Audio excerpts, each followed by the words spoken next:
Stop scrolling and start learning. This is Dar, and today, may ituturo na naman ako sa inyo. So, let's start. Paano ba magbayad sa SSS gamit ang GCash? Dapat po ay may online SSS account po tayo at naka-install sa ating phone. Kung hindi naman naka-install yan tapos may online account kayo, mag-download na lang po kayo sa Play Store. Okay, ayan. Dapat type nyo po dito sa search my get SSS lang. Ayan, search nyo po. Ito yan, yung app na to, yung may ganyan. So, kung hindi pa po yan naka-install sa inyo, install nyo lang. So, sa akin naka-install na siya. So, open ko na lang siya. Paano ba gumawa ng PRN gamit ang ating SSS app? So, reminder po ulit, dapat ay may online account tayo sa SSS. Pindutin lang natin ang may social security system. Tapos, login lang po tayo. Ayan, tapos, login. X lang natin to. Diba, yan yung pinaka-home ng ating, ito yung pinaka-home ng ating SSS account. Punta tayo sa PRN. Gagawa ko ng PRN for February. Ipapakita ko lang sa inyo paano siya ginagawa. So, una, dyan kayo, PRN, contributions, and then, create. Ang gagawin ko naman, ang membership type ko ay voluntary. So, depende sa inyo kung OFW. Pwede din ang OFW dito sa ating online account. Yes, pwede yan siya. Dahil nasubukan na din yan ng kapatid ko. Gamit yung kanyang online app. So, sa voluntary lang tayo. Ito yung babayaran ko. Gagawa ako dito for period February lang. February 2026 from February 2026, so 1 month lang, tapos 2, February 2026 lang din kasi 1 month lang yung babayaran ko. Tapos select ng premium, sinelect ko lang yung pinaka-minimum ngayon na payment for voluntary is 750 pesos. Ayan. Tapos, hayaan nyo na lang po yan, yung pension booster, depende po yan. Hindi ko masyado kabisado kung ano yan.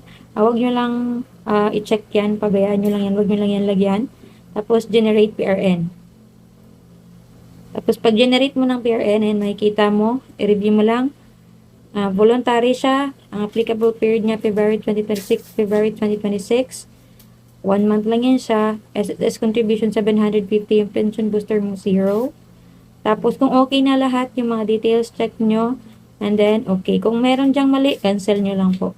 Okay? Click natin okay.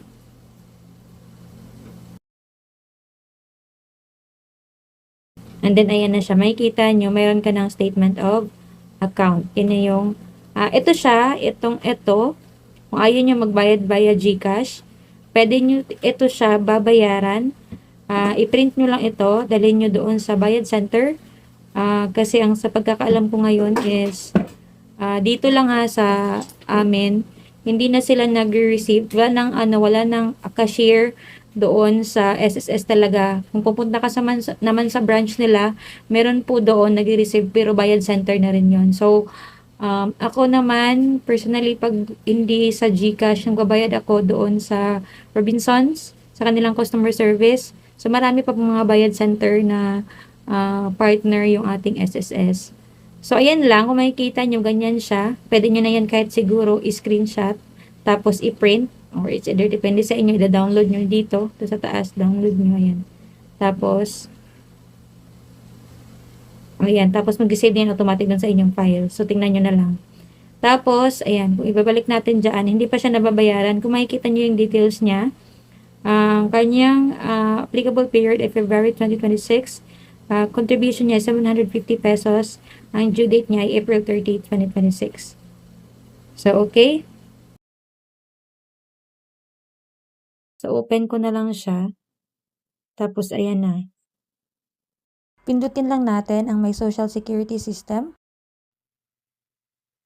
So, ayan siya. Tapos, login lang po tayo.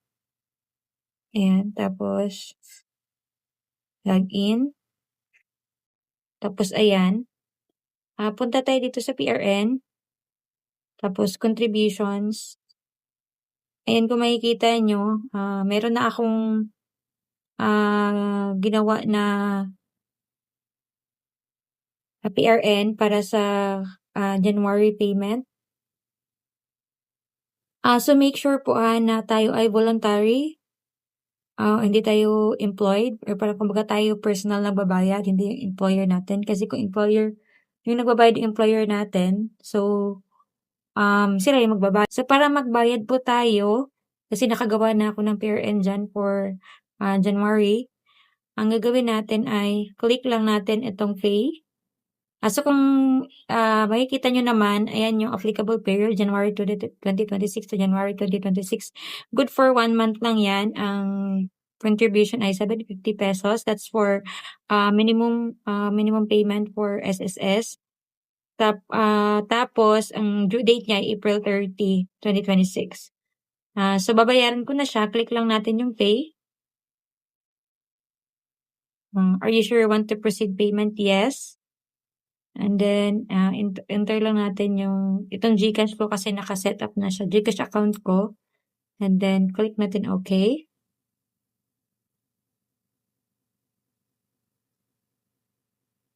Ayan, ito lang, GCash. Let's open in GCash.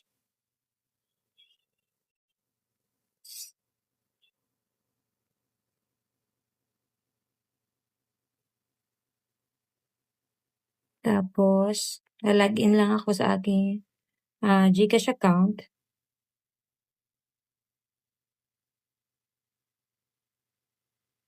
And then, automatic po yan. Pagka-login nyo, ayan, meron na siyang confirm for payment. So, babasahin nyo lang. Ayan, meron akong balance.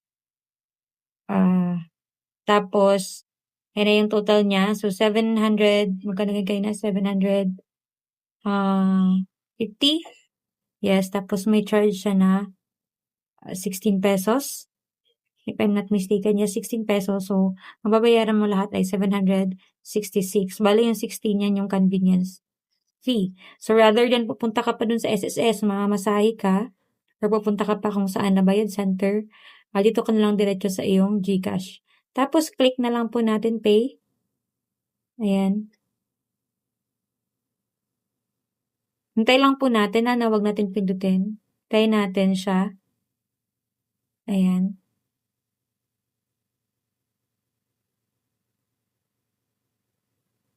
Ayan.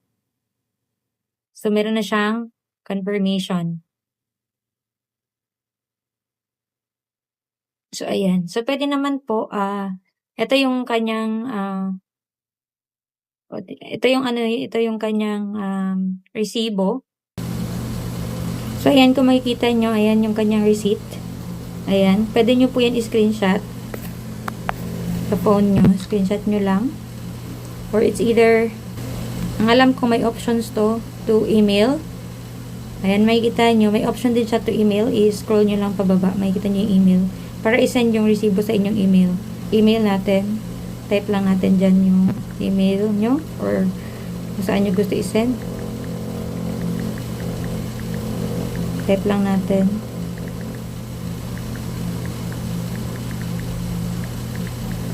Tapos, send lang natin.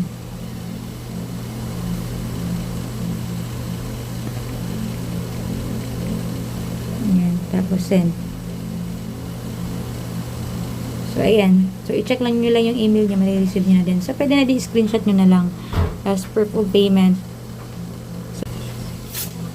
So, ayun na. Pag nag-paid na doon, di ba, naging okay na yun. Ayan, kung makikita nyo, wala na yung PRN na ginawa ko. Back lang natin. Ayan. Tapos, pupunta po tayo dito sa, ayan, kung makikita nyo yung contribution niya, total 27. Ibig sabihin, 27 payments yan. Tapos, last posted contribution. So, makikita natin, January 2026 yun. Meron na siyang post kaagad. So, makikita nyo, pag doon kayo nagbayad, using yung ating app, SSS app, makikita nyo kaagad na meron na siyang payment for, automatic nagpo-post siya dito sa contributions. Okay? So, ayan, makikita nyo sa January posted na siya. And that's it for today's tutorial. Thank you for watching. At kung may natutunan ka, huwag mong kalimutan mag-like at mag-follow para sa mas marami pang tech tutorials. Don't forget to subscribe to my YouTube channel and see you sa next video.